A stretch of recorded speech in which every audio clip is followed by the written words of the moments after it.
Λοιπόν, σε μια ιστορία. Πάμε στην ιστορία του Μενέλη. Και να πάμε με διαφημίσεις. Ποια? Την ιστορία του Μενέλη θέλω να πεις. Πες την εσύ. Τι να την πω εγώ. Εσύ την πέ που τη λες πιο καλά. Όπου κάνω λάθος θα μου πεις. Άμα φαλτσέρνεις θα σε βοηθώ. Λοιπόν, πάει μια μέρα ο Μενέλης, είναι συγγενής του, όταν ήταν 85 χρονών, γιατί τώρα είναι 94. Όταν είναι 85 χρονών, τον βρίσκει μια μέρα, του λέει «Μερσή, Μενέλη», του λέει ο Γιάννης, «ένα εκατοστάρικο θέλω δανεικό». Λέει «Πάρ' το». Του το έδωκε.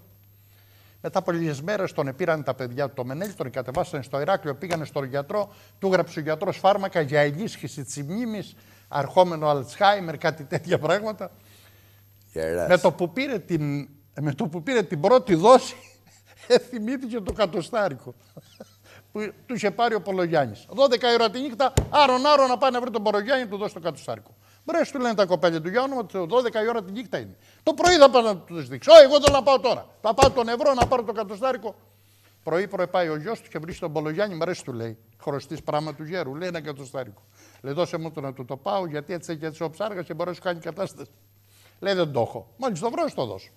Λέει, μα πρέπει να το βρεις να μου το δώσεις να το πάω. Δεν το έχω, μωρέ, του λέει. Μα για όνομα του Θεού, του λέει, βρέστο να μου το δώσει να το πάω, να μην φωνάζει.